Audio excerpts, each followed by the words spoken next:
Hello, everyone, and welcome to the Asher Marketing Podcast. This podcast is hosted by Asher Agency, a full-service partner to clients nationwide. Asher's services include media planning, creative, digital and social, website development, public relations, printing and fulfillment, and more. Anything you need to connect with your prospects and tell your story. To learn more, visit asheragency.com or contact us at hello@asheragency.com. My guests are Vaughn, Gallagher, and Jeanie Creekmur. How we doing, guys? Good. Doing well. How are you? I'm doing great. Thanks for joining me. So I'm going to introduce this because this is a slightly different format. We usually do an interview with one or two people, and it's about their career path, and we talk about the company they work for and some of the work they're doing. But we're doing something a little different this time, and hopefully this becomes a recurring theme.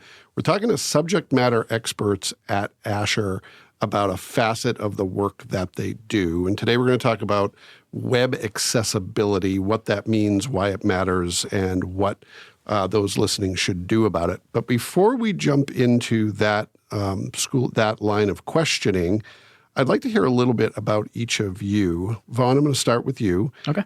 Because you are more senior than Jeanie. You've been here a little bit longer. So Vaughn, tell us about your role at Asher and what that means. What's the work you do? How do you fit into the web team? Sure. Well, my name's Vaughn Gallagher for, kind of like the holistic side of things. But what I do is I'm the UX UI designer here at Asher. A lot of what I do is just take everything that we design and correlate it to the web. It's very challenging because a lot of design kind of originated in print. So a lot of designers kind of get stuck in that, routine of translating to the web is quite difficult. If it looks good as a brochure, it must look good on the web if it's designed the same. Yeah. And it's quite literally the idea of taking a brochure to a billboard. Yeah. There's a lot of obviously dimensions that are going to change, and you're not going to be able to get away with the same things that you could on a brochure. So a lot of that is when you design for the web, you have to think about three states, which is mobile, tablet, and desktop, obviously.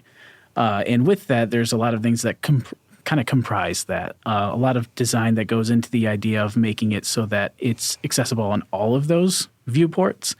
And that goes into things like content, it goes into contrast, which is like the visual aspect of it, and also goes into things that are quite hidden to the eye, like ARIA labels and form field labels and whatnot, so that if someone has a screen reader or something, they can also read it. So my job is to basically take all the things that are visual and kind of invisible and translate that to the web team to kind of develop and create.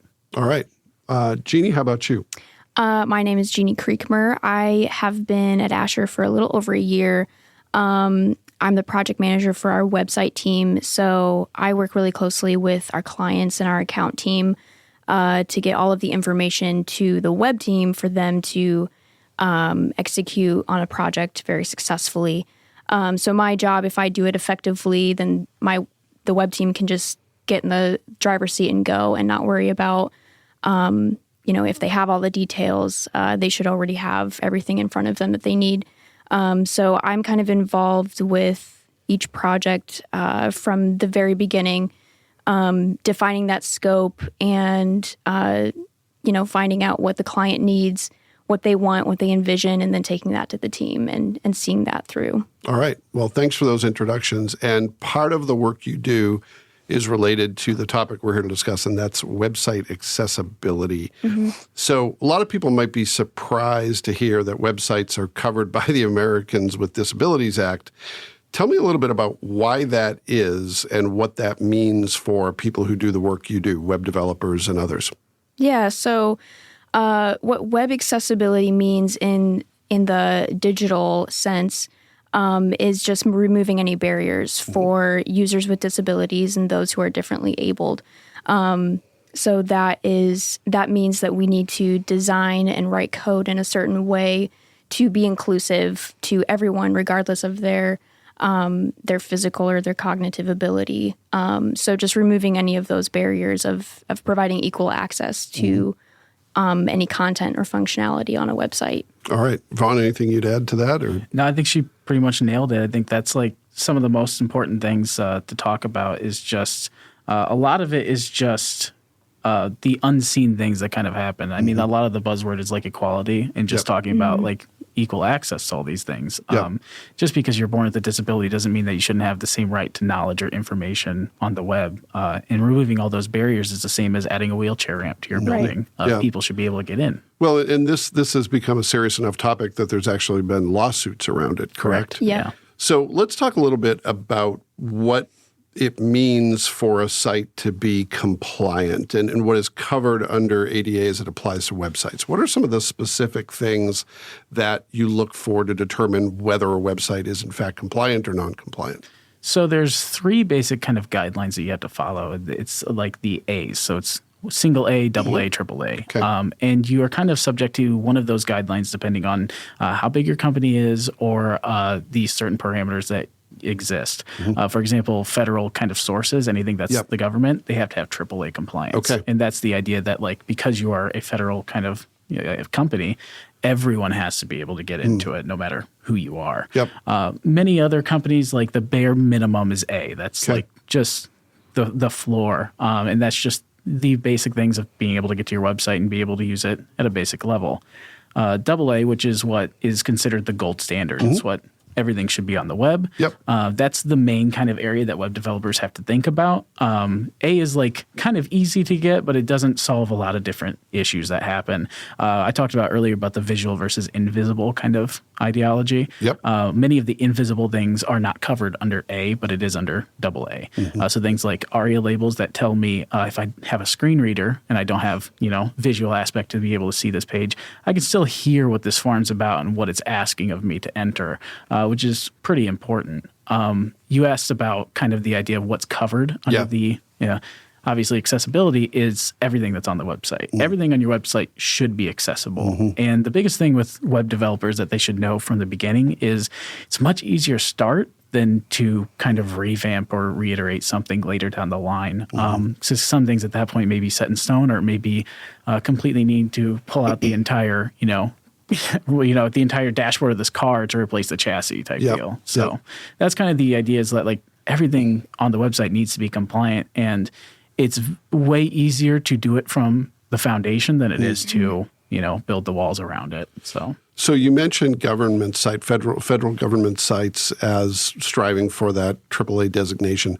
Are there other industries or other types of sites that have higher standards than others? And if so, why is that? It's kind of odd. Yes, other sites have kind of higher standards. A lot of times it's kind of the word of the law versus the spirit of the law.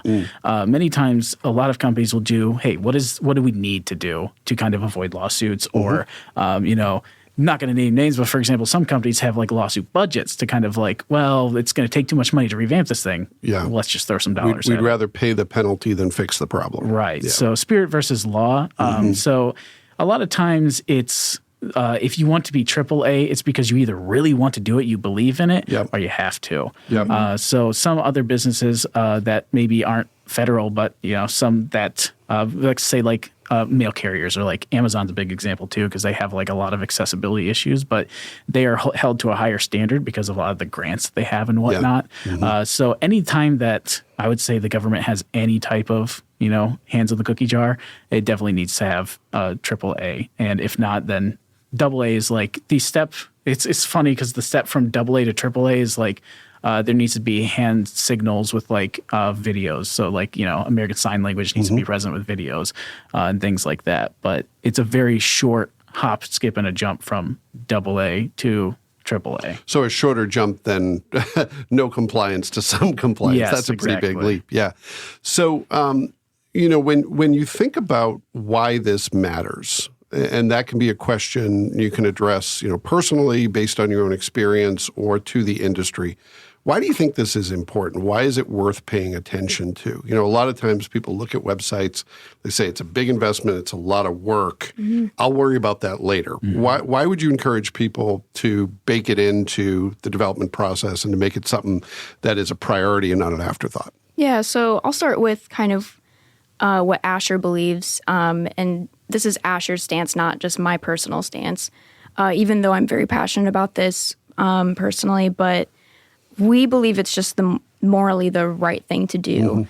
We're a people-first agency, so what that means is we love our team members and we love our clients, and then that extends to our clients' customers. And so we want to walk the walk and make sure that everyone visiting the websites that we build can have a good experience on those. So, I think it's just the morally correct thing to do. Yeah. And if you take morals out of it, because we talked earlier about spirit versus letter, it's also just the right thing to do legally, because obviously we talked about lawsuits. Things can happen that could really get you in trouble.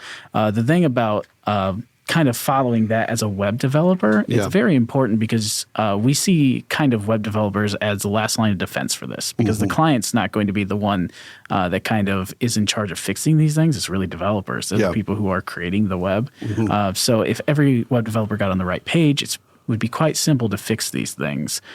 So just the technical aspect of it, avoid lawsuits, and kind of to your point of like going back and revamping things, it's a lot more money to do that than it is to just do it right from the start. Hire the right man for the job instead of someone who's never done the plumbing before. Is the example. Well, I would assume, and correct me if this is wrong, that a lot of the non-compliance is kind of innocent. People don't know that this is an imperative. They don't think about it, and they develop the site without giving any attention to compliance, and then they find out, maybe after the fact that it's not optimal. Is that your experience? Yeah, I think it's interesting because I was even kind of, contrapost to this like long ago. I didn't really care about accessibility. Yeah. A lot of it was because I had no one in my life that really had this experience or had this thing. Yeah. It's very easy to put your blinders on if like you are, for lack of a, it's the word everyone likes to use, but privileged. If you are and you have like your way,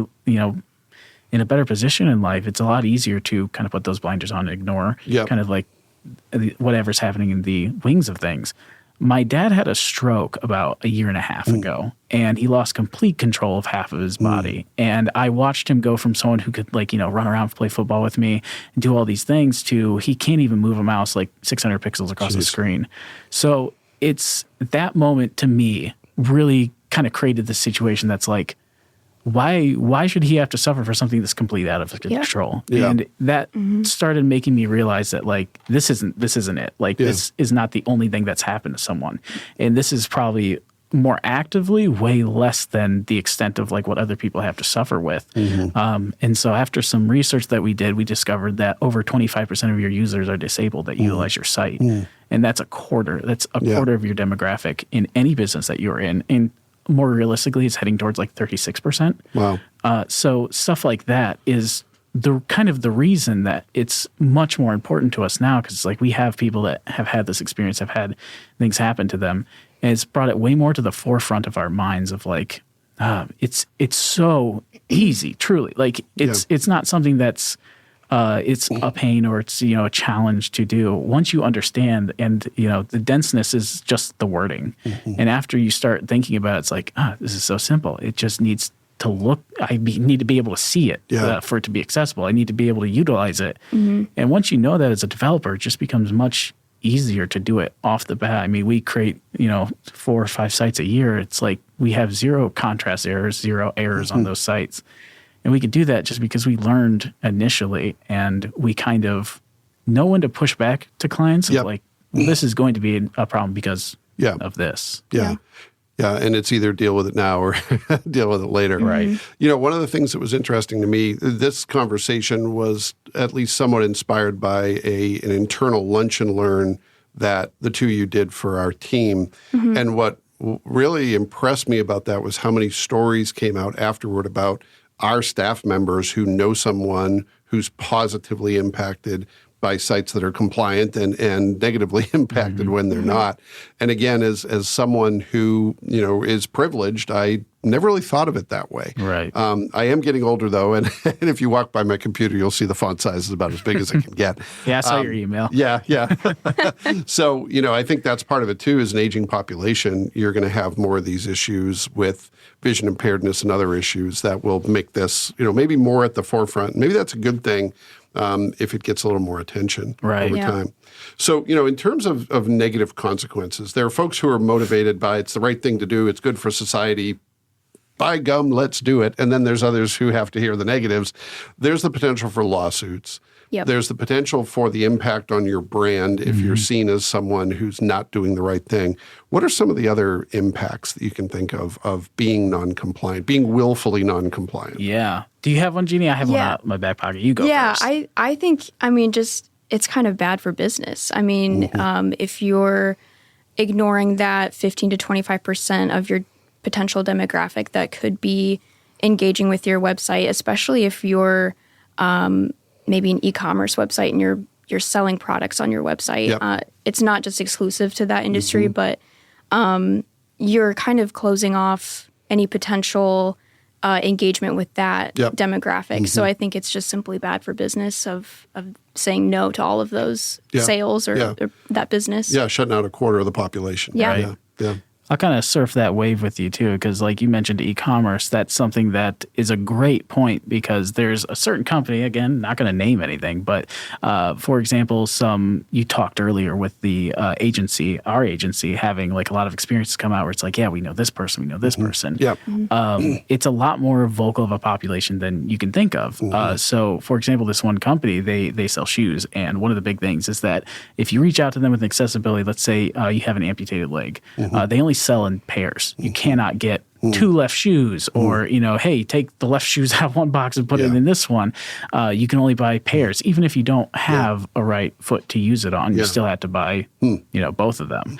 And because of this, it's like, well, why would I keep working with you? Why would I come to you if you're not going to work with me? And then I'm going to go tell everyone I know that like, hey, don't buy from these guys. They won't even help, someone who is disabled. And that's if you don't want to do it because it's right, do it because, obviously you're going to suffer for it in the financial department. Yeah. Well, and there's an impact, there's a lot of consumers who are values based, who are saying, I'm going to buy from Patagonia as opposed to this other clothing manufacturer because I believe in who they are from a values standpoint. So this is not just about pragmatically how do people from a technology standpoint interact with our website, but there's also a values component to it. Right. So let's say someone's listening to this and they say, okay, I've been worried about this, but I haven't really done anything about it.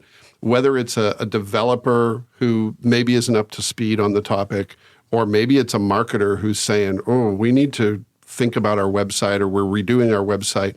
What are some of the guidelines that developers need to follow? And obviously, you don't have to, if you wanted to give all of them, we'd be here for the next 2 weeks. Right. Yeah. But what are some of the things you think are most important for people to think about if they want to get this right and if they want to make it a priority? Right. Well, there's a lot of resources out there that you can obviously follow. The best one to follow is like if you look at WCAG, which is the Web Content Accessibility Guidelines, there is a new 2.0 that has come out kind of recently. They're working on 3.0 now, but if you look into that, it's like a lot of stuff, but they have this basically test that you can follow through and kind of look at, and it'll explain all these things and give you examples of A versus B to really understand it deeper. If you want to understand more of the logistics of it, if you're a developer, if you're not a developer and you are more of a client that is like, I need to get this site working, and you need to find the right person to do it.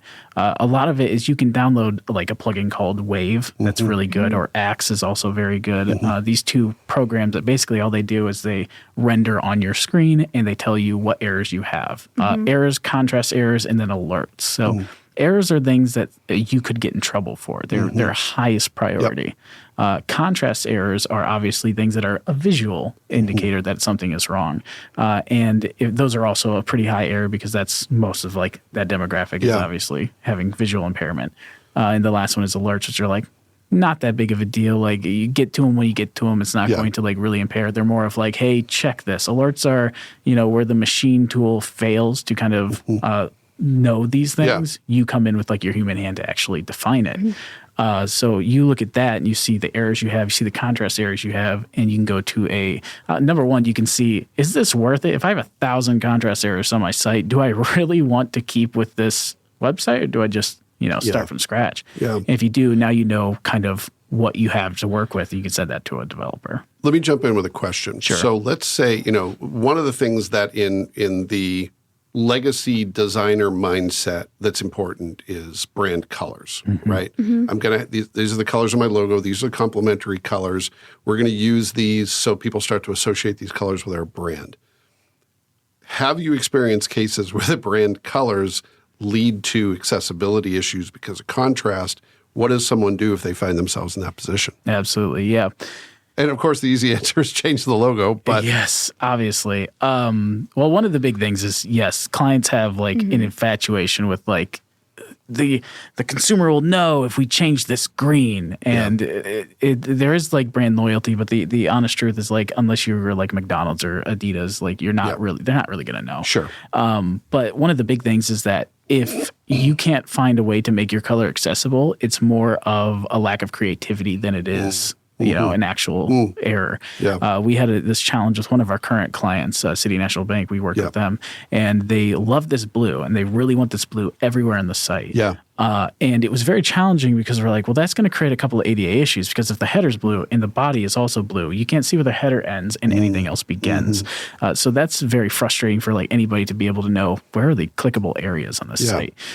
So the solution was, well, if everything is blue on the site and the body, let's add a drop shadow to the header so it creates a separation with this black color. We can still use both the blues in these places, but it adds this separation to be able to see where the header begins and the body begins. Other things like, for example, we have at the bottom of our page, they wanted all the CTAs to be blue also. But if the bottom of the pages has this blue kind of body on it already, then those are going to blend together. Our solution was let's have this cool gradient that's their accent colors. That's the light green and light blue. Put that on top to create a separation of a visual value difference. So it's almost like seeing if you have a visual impairment, black and then this huge white area and then black again. It's like, I can see that now. So it's more of an issue of be more creative and work on it more. Well, and some of this isn't rocket science, right? It's like the more contrast you have, the easier it's going to be for someone to understand what the message is. Right. Yeah. So you mentioned contrast. What are some of the other primary issues? Jeannie can take that one. She's in the weeds on them. Yeah. So a part of our job is to monitor a lot of our websites that we host. And so a lot of really common issues that I see is missing alt text. So the text that describes the context of an image. And that can take 10 seconds to fill in when you're uploading an image to your website. Another thing is suspicious link text. So things like learn more or click here. That doesn't quite tell the user what they're clicking on or what they're learning more about. So we need to be descriptive with what that link is. And that's a practice as old as the web. Yeah. You know, and back in 1990, whenever it was, 1998, I was a volunteer webmaster for a local nonprofit and was terrible at it.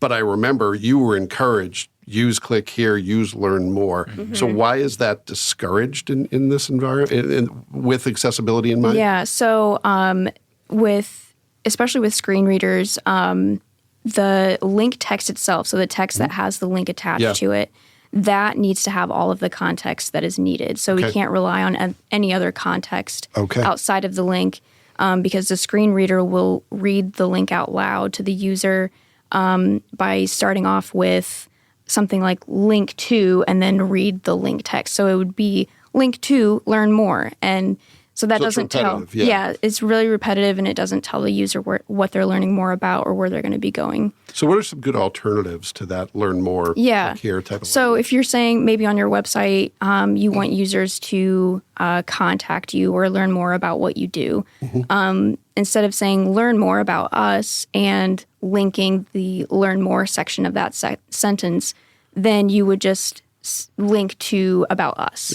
So that link would be about us and that would tell the user, oh, I'm going to click on this link and then learn about this company. So it can be very succinct. And, you know, it's one of those things where you don't overthink it. It doesn't sound like a lot of work. It's just thinking a little differently than maybe people have in the past. Okay.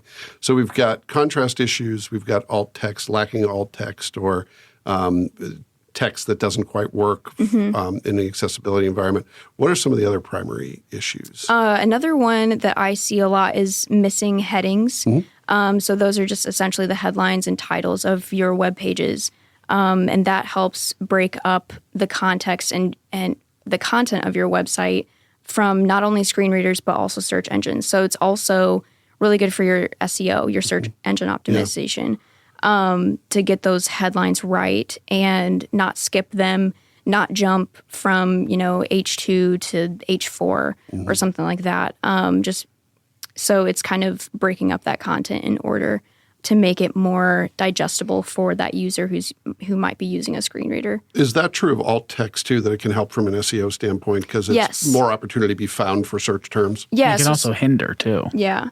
If it's wrong or if it's... If it's just not populated at all. Got it. Yeah, so search engines look at alt text. So, one of the things that, not to take us down too far of a path, but, Google, when it's favoring sites in ranking, my understanding is that it's not always just the content of the site. It's things like page loading speed and other things like that.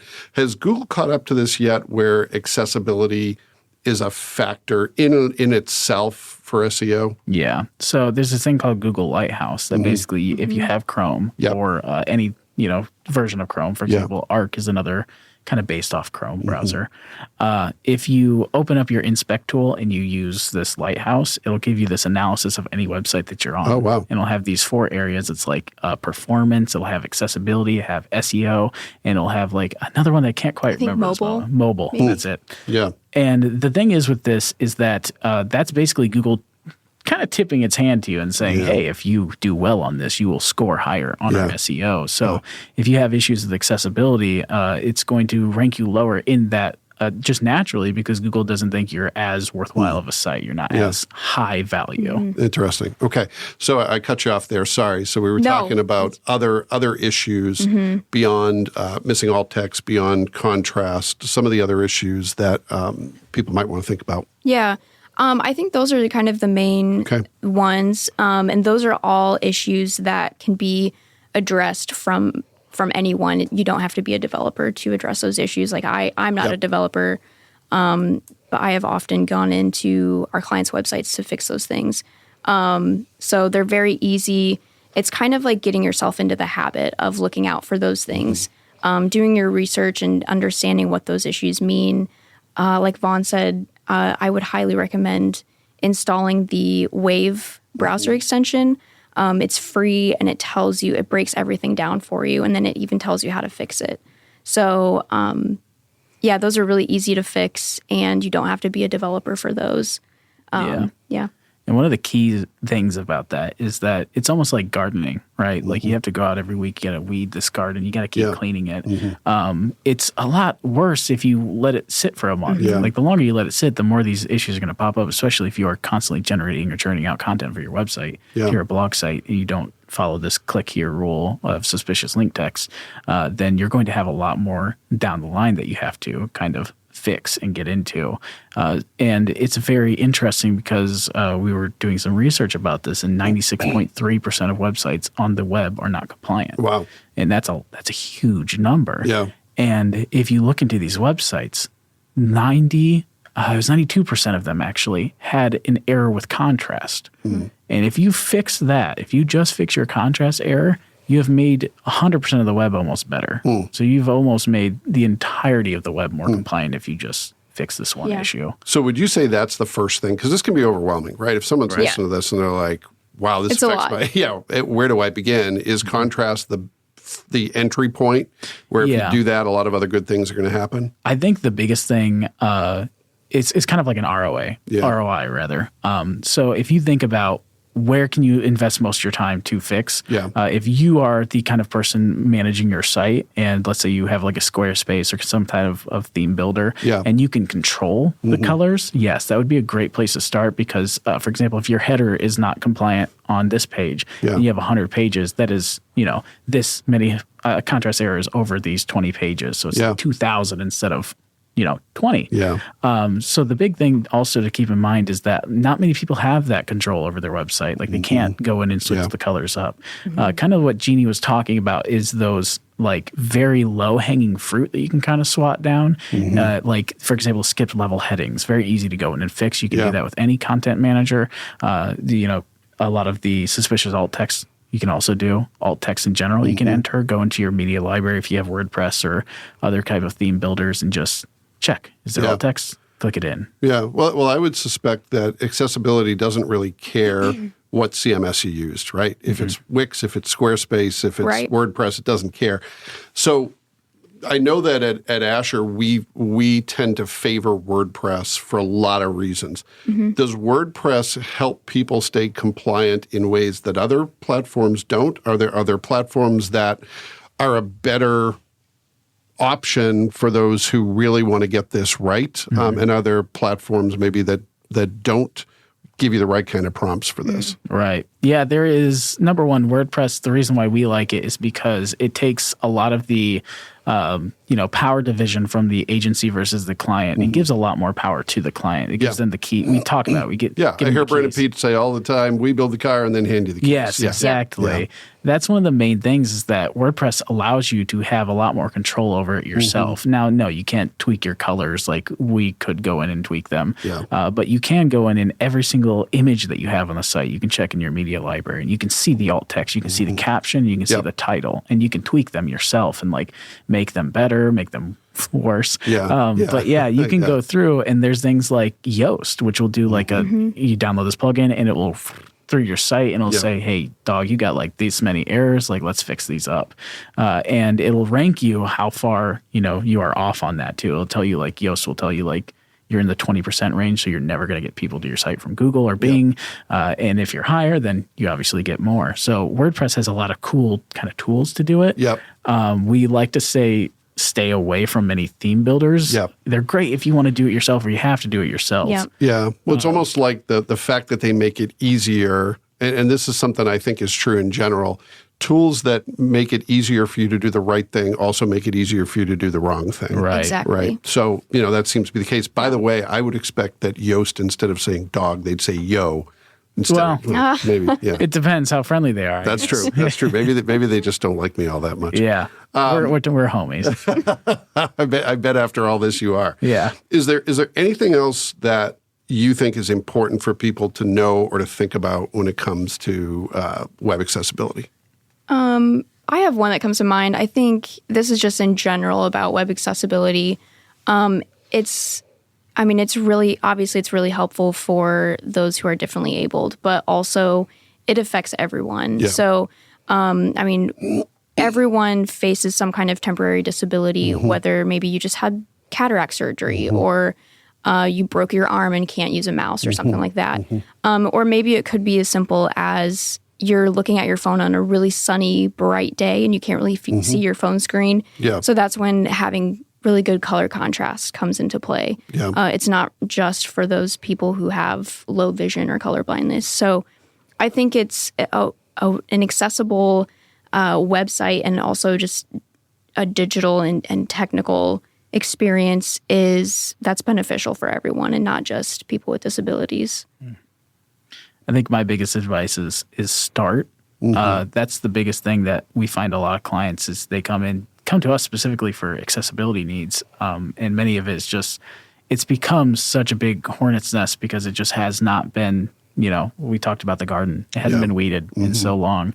And the sooner you start, the better it becomes. We talked about the 96% of websites not being compliant just with accessibility, with contrast.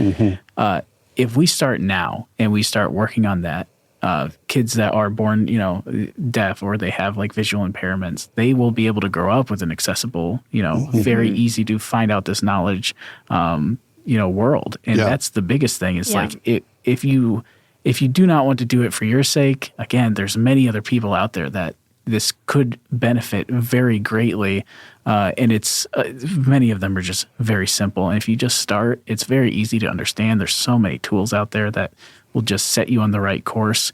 And if you really run into that barrier, like the under the hood things that we've hardly talked about, like missing form labels, ARIA labels, roles, things that are required the web developer touch. If you've done all the other stuff that you can by yourself, that $10,000 bill that you're about to get to make this website compliant is now $2,000. So you can take a lot more money off and just make it more effective for you in the long run to even function as a business. Yeah. So let's say someone listening to this says, okay, these guys sound like they know what they're talking about. I have some issues. Who do they reach out to? Who should they contact if they want to learn more or have us take a look at a site? Yeah. We have a contact form on asheragency.com. They can always reach out through that way. But if they want to reach out to a human, they can reach out to me, Jeanie C at asheragency.com. And that's Jeanie with one N. Yes. Correct? Yeah. And also one J. Jeanie. Yeah. Yeah. Say that again. I'm sorry. Jeanie. Yep. At asheragency.com. Yes. Well, thanks to both of you. This was really great. Really appreciate your knowledge, your passion for the topic, and for taking the lead with me on a completely new format for these episodes. So thanks a lot. Thanks for having us, Anthony. And thanks to everyone who took the opportunity to listen to this episode of the Asher Marketing Podcast. We'll be back next time with a great guest or guests, perhaps, and we hope you'll tune in then. Thanks.